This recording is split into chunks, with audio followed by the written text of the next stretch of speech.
Hey everybody, what are we going to do today? We're going to do, I say it every time, I know. We're going to do Eye of the Tiger by Survivor, another classic rock riff. We're going to do a very simplified version of it using a single string, and then, much more importantly, we're going to look at the use of power chords, closed power chords. Very important. So let's get straight on with it. Right, first things first, I shall play through the riff.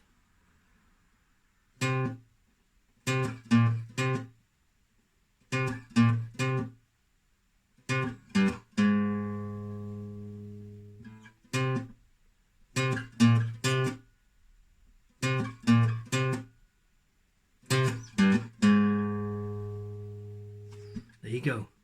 Simple as that. That's about as simple as this tune can get. Okay, let's run through the frets, and then we'll get onto these power chords in a sec. Okay, so we're on, here we go, fret number 8 and fret number 6. We're just going to do the single string version for now. All on the 6th string here, the E again. So we're going to play 8,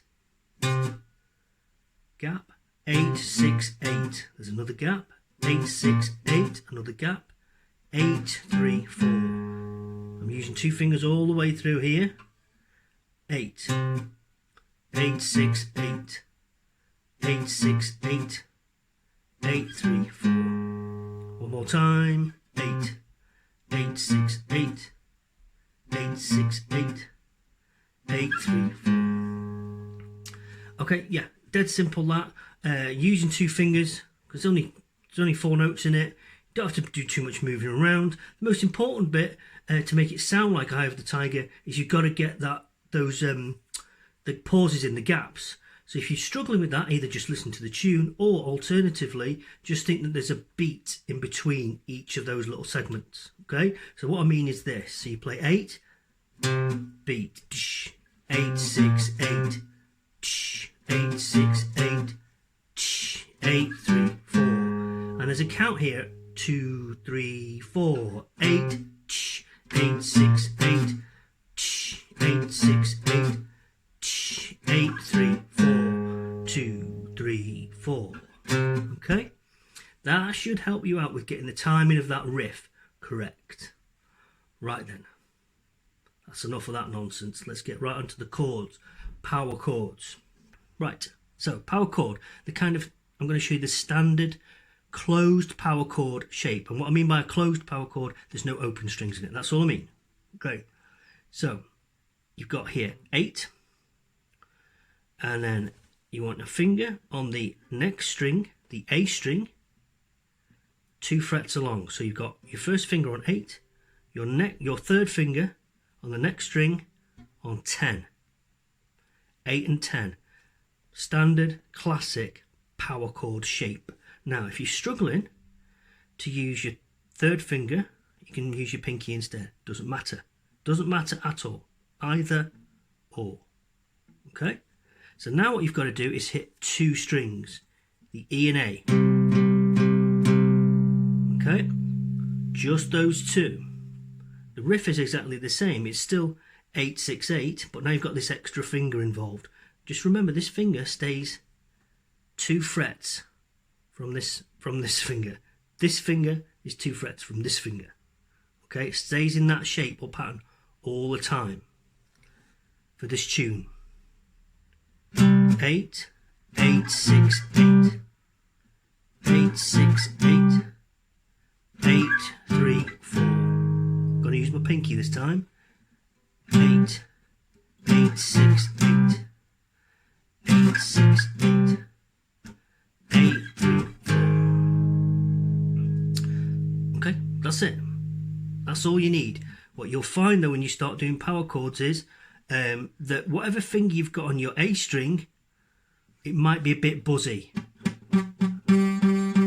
Okay, because you're not getting enough pressure on that string. You might get a bit of that going on, which doesn't sound great, especially if you're using your pinky, because your pinky is your weakest finger. So just watch out for that. Another thing you need to watch out for as you're moving between your chords, between your frets, what is likely to happen is your fingers are either going to squash up like this, or they're going to spread apart as you're moving them around. That's the most common problem with moving your power chords around before your hands get used to holding that position. You get that kind of thing on. Ooh, it sounds terrible.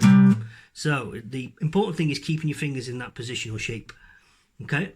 Just practice it, practice it, practice it, practice it. If you want to kind of up your game a little bit, you can actually go down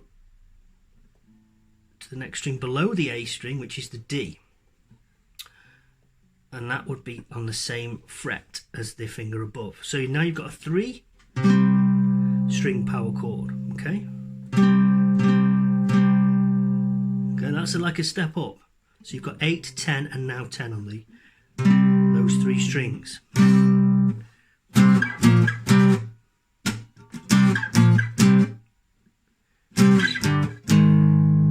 Provides a thicker sound.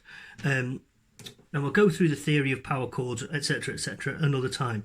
That's all you need for now, is that shape or pattern. That's all you need. Okay. Oh, something else to watch out for.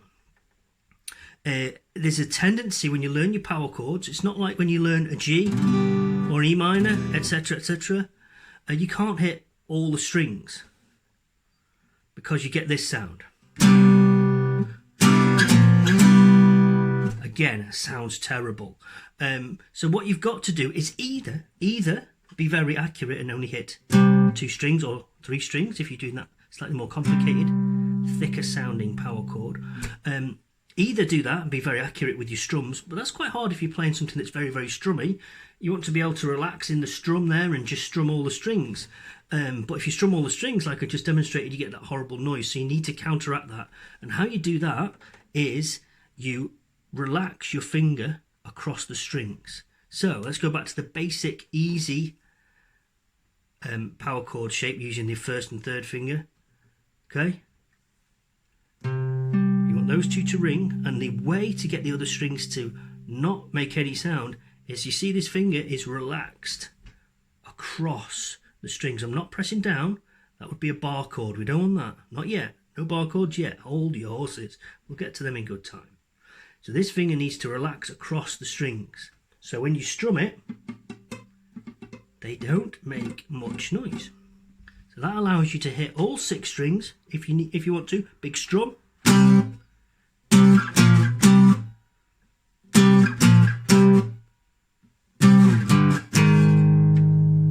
Okay.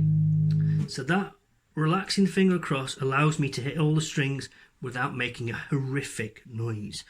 This finger, whichever finger you've got on the A string, can also relax across the strings a little bit as well, and that'll help you out. Okay, just bear in mind that initially most people have a tendency when they play a power chord to, you can see that big old gap there, because they're really trying to press down on those 2 strings that we need.